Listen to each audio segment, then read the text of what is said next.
Bueno, continuamos entonces acá con la actividad 3. Lea con atención la siguiente información sobre los recursos literarios. ¿Qué son los recursos literarios? Se llaman recursos literarios o también figuras retóricas a los giros y estrategias especiales que los autores de literatura imprimen sobre el lenguaje en sus obras, con el propósito de dotarlas de mayor potencia expresiva o mayor belleza. Se trata, pues, de usos especiales distintos del ordinario del idioma. Con ello no nos referimos específicamente al verso, ni a los efectos visuales que en algunos poemas se pretende alcanzar distribuyendo el texto en la hoja, sino a formas de decir las cosas, a métodos para variar el modo común de usar el lenguaje.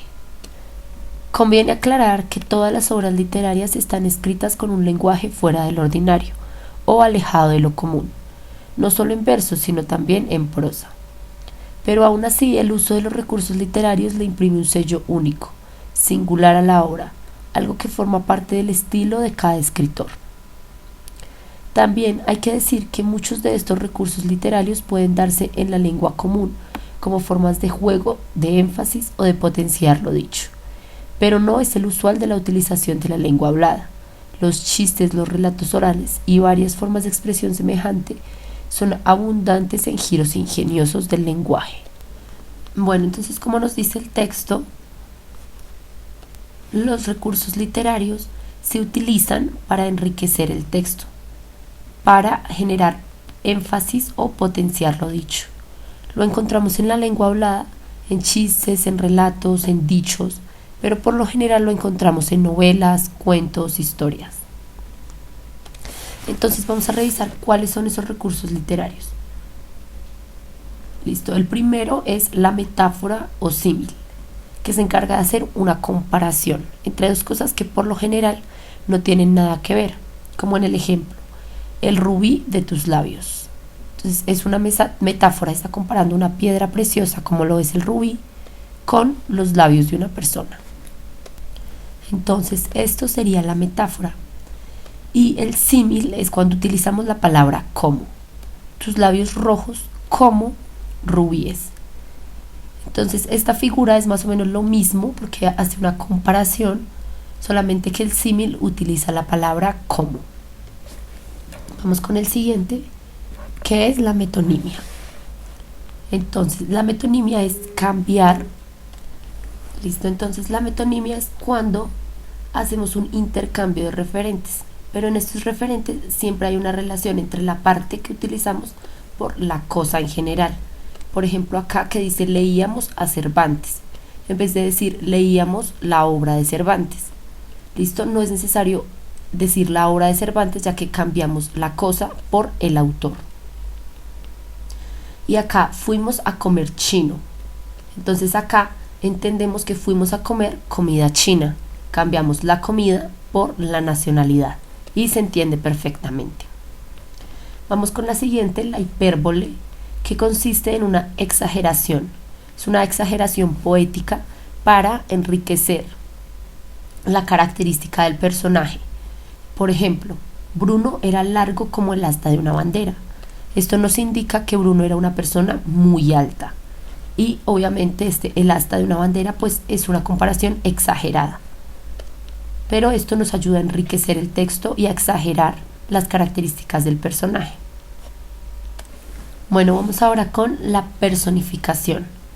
Esta ocurre cuando le damos a objetos inanimados o animales rasgos de humanidad, o sea, características propiamente humanas. Por ejemplo, los árboles del jardín se inclinaban hacia nosotros con curiosidad. La curiosidad es propia de los humanos. Por lo tanto, le estamos dando una característica humana a un árbol que es un objeto inanimado.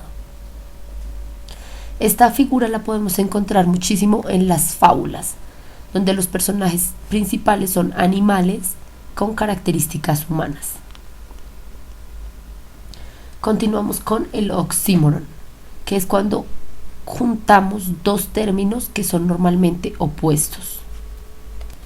Es decir, dos palabras cuyos sentidos normalmente no podrían convivir. Entonces tenemos dos ejemplos: el gélido calor de tu mirada, gélido de hielo, frío, y calor de caliente. Entonces, gélido, calor son palabras opuestas, pero que se enriquecen al estar juntas. La luminosa noche. La noche, pues normalmente es oscura y luminosa sería opuesto. Estas dos palabras son opuestas, pero al ponerlas juntas enriquecen la oración y nos hacen imaginarnos pues cómo estaba la noche, a pesar de estar sin estrellas. Un ejemplo que utilizamos mucho al hablar es bien, mal. ¿Listo? Bien es opuesto de mal. Sin embargo, las utilizamos para marcar que lo que se hizo mal, se hizo muy mal, se hizo bien mal. Vamos con la siguiente, que es la anáfora. La anáfora se trata de repetición al inicio de la frase. Esto le da un toque melódico y enfático a lo que queremos decir. Entonces enfatiza en esa primera palabra que se repite y además le da un toque melódico, un toque musical. Por ejemplo, acá, esa noche caminamos a lo largo del sendero. Esa noche comprobamos que no había nadie al final. Repetimos esa noche. Quiere decir que esa noche es algo importante en el texto, en la historia. Y además, al estar juntas, pues nos da un efecto musical. ¿Listo? Por eso podemos encontrar bastante la anáfora en canciones. Seguimos con la onomatopeya, que es cuando utilizamos los sonidos de los objetos en el texto. Entonces imitamos el sonido del objeto para poder comunicar el sonido del objeto. Por ejemplo, acá, toc, toc, toc, sonó la puerta. ¿Listo? Entonces esto estamos imitando el sonido de la puerta y se llama una onomatopeya.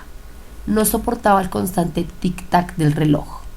Estos sonidos, imitando el sonido del objeto, nos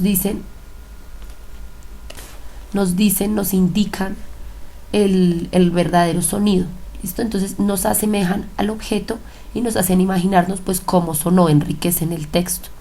Por ejemplo, si es un gato y decimos el gato hizo miau, ese miau o el kikiriki del gallo no es exactamente el sonido del animal, sin embargo nos ayuda a imaginarnos cómo sonó y enriquece el texto, lo que quiere decir el autor.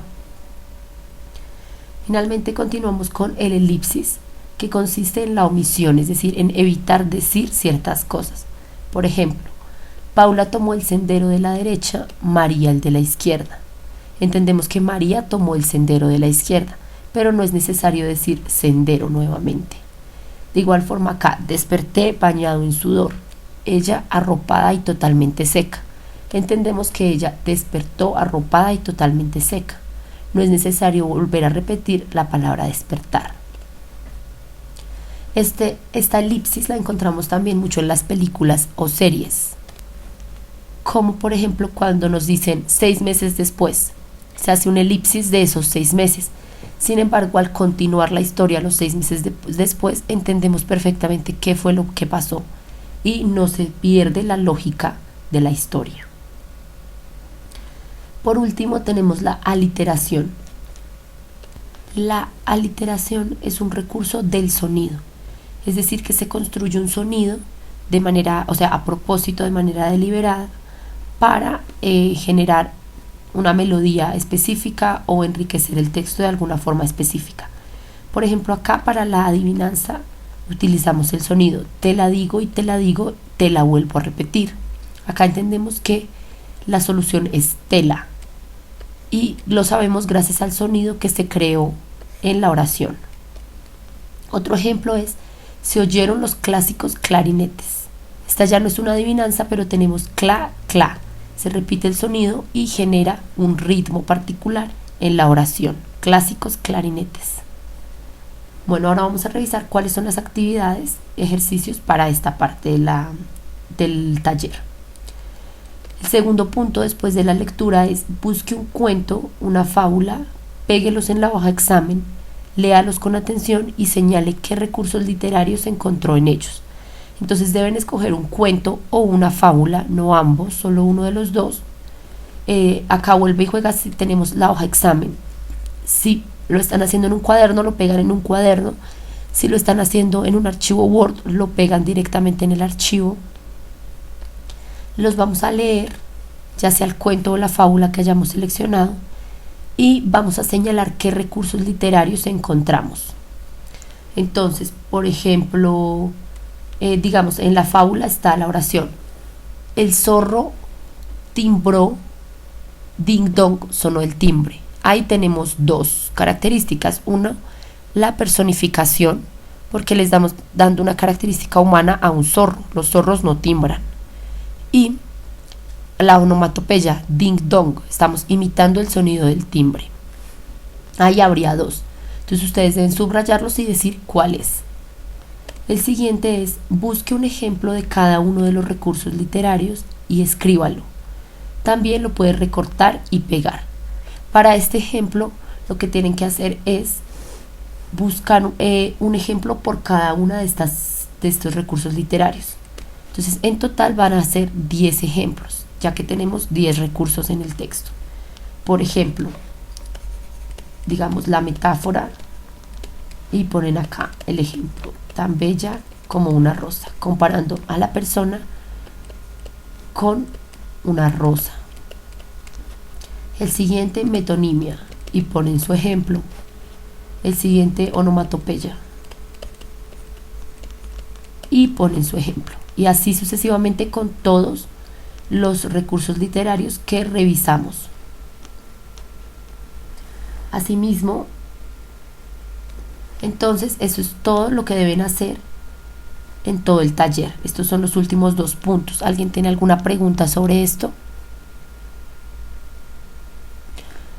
Ok, entonces ahora vamos a pasar a una pequeña sección de preguntas con el tiempo que nos queda, de preguntas generales, preguntas que tengan sobre el programa como tal.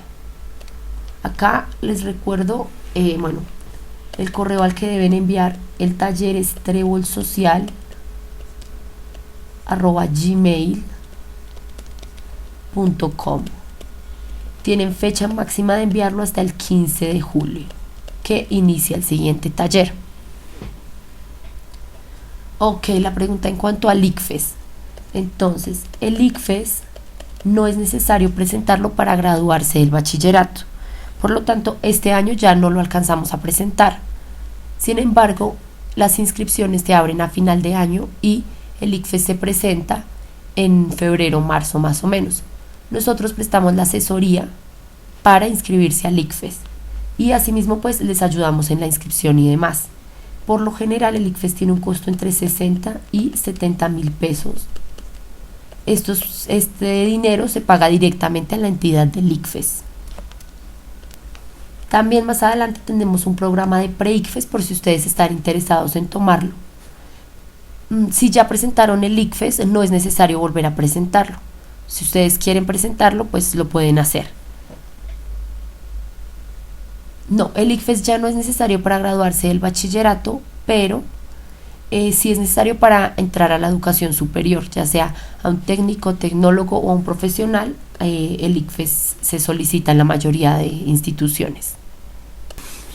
Listo, como les decía, ustedes pueden responder el taller de cualquier forma. Listo, lo pueden hacer en un cuaderno y toman fotos legibles que se entiendan. Lo pueden hacer en una hoja examen, como dice el taller. Lo pueden hacer directamente en el computador y enviar el archivo adjunto. No es necesario que vuelvan a copiar toda la información que tenemos acá de los textos. Lo que pueden hacer es leerla y escribir solo las respuestas. Para las respuestas vamos a escribir actividad 1.1.2.3 para resolver todos los puntos. Actividad 2.1 para saber qué puntos son los que están ustedes solucionando en ese momento. Pero no es necesario volver a escribir toda la información que ya nos dan en el taller. ¿Alguna otra pregunta?